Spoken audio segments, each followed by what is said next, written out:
RN 24 news channel में आप सभी का स्वागत है और मैं हूं आपके साथ भारती लोधी। आइए बढ़ते हैं खबरों की ओर। केंद्रीय कर्मचारियों ने 8वें वेतन आयोग के प्रस्तावित टर्म्स ऑफ रेफरेंस में संशोधन और उनकी 10 मुख्य मांगों के समर्थन में देशव्यापी विरोध प्रदर्शन किया है। मुख्यालय नई दिल्ली के आह्वान पर कर्मचारियों ने भोजन अवकाश में कार्यालयों में नारेबाजी की और भोपाल के आयकर भवन में विशाल सभा का आयोजन किया। इस दौरान यशवंत पुरोहित और SC जैन ने सरकार से मांग की कि वेतन आयोग के सुझावों में कर्मचारियों और पेंशन भोगियों की जायज मांगे शामिल की जाए। मांगों में महंगाई भत्ते का मूल वेतन से जुड़ना, 20% वेतन व पेंशन में अंतरिम राहत, पुरानी पेंशन स्कीम की बहाली, अनुकंपा नियुक्ति का विस्तार, रिक्त पदों पर भर्ती और यूनियन नेताओं पर प्रतिशोध रोकने जैसी प्रमुख बातें शामिल है। प्रदर्शनकारियों ने चेतावनी दी है कि यदि सरकार मांगे नहीं मानती है तो तीव्र आंदोलन किया जाएगा। कर्मचारियों ने अपना संघर्ष तेज करते हुए भविष्य में बड़े आंदोलन का संकेत दिया है। प्रमुख रूप से जो 8वें वेतन आयोग से जुड़ी हुई विषय है, प्रमुख रूप से मांगों का तो केंद्र वही है। सरकार ने एक तो बहुत लंबे प्रतीक्षा के बाद 9 महीने के बाद में वेतन आयोग का विधिवत गठन किया, लेकिन उसके बाद में उनके हाथ इसलिए बांध दिए कि उन्हें टर्म्स ऑफ रेफरेंस में शर्तें लगा दी हैं। सरकार ने ये कहा है कि आप अपनी सिफारिशें दें, उसके पहले आप ये देखें कि उसके वजह से राजस्व के ऊपर कोई विपरीत प्रभाव तो नहीं पड़ेगा, उसके वजह से राज्य सरकारों के ऊपर कोई विपरीत प्रभाव तो नहीं पड़ेगा। और इससे बढ़कर मजाक किया गया कि जो प्राइवेट क्षेत्र के कर्मचारी हैं, कहीं उनके तरफ से डिमांड तो नहीं खड़ी हो जाएगी। मतलब ये बड़ी हास्यास्पद बात है कि एक तरफ केंद्र के सरकार को इस बात के बताने की शौक पड़ी है कि इस समय वो भारत की अर्थव्यवस्था तीसरी और चौथी अर्थव्यवस्था के रूप में जा रही है, और दूसरी तरफ जब कर्मचारियों को देने की बात आती है तो सरकार तरह तरह की हीला हवाला कर रही है। कोविड के समय में 18 महीने का DA रोका गया, लेकिन आज तक उसकी हमें किस्तें बकाया नहीं दी गई। और इतने सारे विभाग हैं जिनमें पद खाली पड़े हुए हैं। सरकार से हम बार बार डिमांड कर रहे हैं कि सभी कर्मचारियों को पुरानी पेंशन योजना के आधार पर सबको पेंशन दी जाए, लेकिन सरकार कहीं NPS कहीं UPS इस तरह के बहाने करके कर्मचारियों के बीच एक तरह से बंटवारा करना चाहती है। और 8वें वेतन आयोग को ये कहा गया है, उसके पहले सरकार ने एक विधेयक लाकर ये तय कर दिया है कि जो पुराने पेंशनर हैं उनको जब पेंशन की बढ़ोतरी होगी उसमें उन्हें कंसिडर नहीं किया जाएगा। अनुकंपा नियुक्ति, कितने सारे पद खाली पड़े हुए हैं, उन पर भर्ती नहीं हो रही है और तमाम यूनियनों के ऊपर प्रतिबंध लगाया जा रहा है। यूनियन के जो लीडर्स हैं उनके ऊपर बड़ी ज़बरदस्त कार्यवाही करके उन्हें सस्पेंड किया जा रहा है, डिसमिस किया जा रहा है। इन सब का विरोध करने के लिए कन्फेडरेशन ने आज 16 दिसंबर को ये तय किया कि हमको पूरे देश में विरोध प्रदर्शन करके सरकार को ये चेतावनी देना है, यदि इन 10 सूत्री मांगों का समर्थन करके इन 10 सूत्री मांगों के ऊपर कर्मचारियों से चर्चा नहीं हुई तो आने वाले दिनों में हम लोग एक ज़बरदस्त आंदोलन और करेंगे। हम फिर कह रहे हैं कि हम तो सरकार के अंग हैं, सरकार के कर्मचारी हैं। हम ये चाहते हैं कि जितने बेहतर ढंग से हो सकता है अपने काम से हम सरकार का काम करें। और आप देख रहे हैं, हाँ, अगला आंदोलन ये होगा कि हम समीक्षा करेंगे 2 दिन के बाद, और अगर इसके बाद में भी हमारे पास में सरकार का कोई इस तरह से चर्चा का प्रस्ताव नहीं आता है तो फिर हम विचार करके चरणबद्ध आंदोलन की शुरुआत करेंगे। केंद्रीय कर्मचारी सहमत समिति द्वारा न्यू मार्केट पोस्ट ऑफिस में विशाल प्रदर्शन किया गया है। हम उसे जानना चाहें क्या उनकी मांगे, सर क्या मांगे?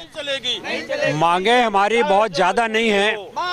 मांगे हमारी सिर्फ इतना है कि अभी जो 8वां वेतन आयोग देर से ही सरकार ने उसको गठित किया, किंतु उसके साथ साथ उसके हाथ पैर बांध दिए गए। जिस तरह से सूचनाएं आ रही हैं उससे ये समझ में आ रहा है कि उनको ये कहा जा रहा है कि आप जब कभी भी कर्मचारियों के वेतन में बढ़ोतरी करो तो पहले ये देखो कि देश की परिस्थिति क्या है, राज्य सरकारों की परिस्थिति क्या है, पेंशन की परिस्थिति क्या है। इसका मतलब क्या है? सीधा तरीका ये है कि ना तो वो सही ढंग से वेतन की बढ़ोतरी होने देना चाहते हैं, ना पेंशनरों को पेंशन देने चाहते हैं, खाली पड़े हुए पदों पे भर्ती नहीं कर रहे हैं, और तमाम तरह से हर वो कोशिश की जा रही है जिसके वजह से कर्मचारी और पेंशनर उनका जीवन परेशान हो, दुखी हो। इस वजह से हमने ये मांग किया है कि सरकार ने जो भी जिस तरह से कटौती करने की कोशिश की है, हम उसका विरोध करने के लिए आज पूरे देश भर में जितने केंद्रीय कार्यालय हैं उन सभी के सामने हमारा प्रदर्शन हो रहा है। और उस प्रदर्शन के माध्यम से आज हम सरकार को ये चेतावनी देते हैं, साथ साथ हमने प्रधानमंत्री को भी पत्र लिखकर उनसे मांग की है कि आप इसमें हस्तक्षेप करिए। हस्तक्षेप इसलिए कि 18 महीने का टाइम है जब वेतन आयोग अपनी रिपोर्ट देगा। वेतन आयोग रिपोर्ट देने के बाद ये 18 महीने तक जो महंगाई होगी, हमारी मांग ये है कि 20% के हिसाब से अंतरिम राहत प्रदान की जाए, जो 50% डीए का मर्जर करके उसके हिसाब से कैलकुलेट करके हमें इंटरिम राहत मिले। तो ये तमाम चीज़ें हम लोगों ने मांग की है। पेंशनरों को जीने लायक उन्हें जो व्यवस्था चाहिए वो तमाम चीज़ें सरकार छीनने की कोशिश कर रही है। इस वजह से हम लोग न्यायालय में लड़ रहे हैं, सड़क में भी लड़ रहे हैं और संसद में भी लड़ाई लड़ रहे हैं। आज तो सांकेतिक प्रदर्शन है, अगर ये मांगें नहीं मानी गई तो इसके बाद में एक बहुत लंबी लड़ाई लड़ने के लिए हम लोग तैयार हैं और सरकार को भी उसके लिए तैयार रहना पड़ेगा। तो ये प्रदर्शन लगातार जारी है, लेकिन कहीं ना कहीं ये बेअसर भी साबित हो रहा है। हम बात करेंगे सर, ये प्रदर्शन के बाद क्या कदम उठाएंगे? नहीं, यदि नहीं माने तो निश्चित ही हमें इससे में बहुत बड़ा कदम उठाने की आवश्यकता है। हड़ताल भी हो सकती है, स्ट्राइक पे भी हम लोग जा सकते हैं। सर, काम बंद हड़ताल होगी? जी, काम बंद हड़ताल भी करेंगे? कैसा काम बंद हड़ताल? काम बंद हड़ताल करेंगे हम लोग।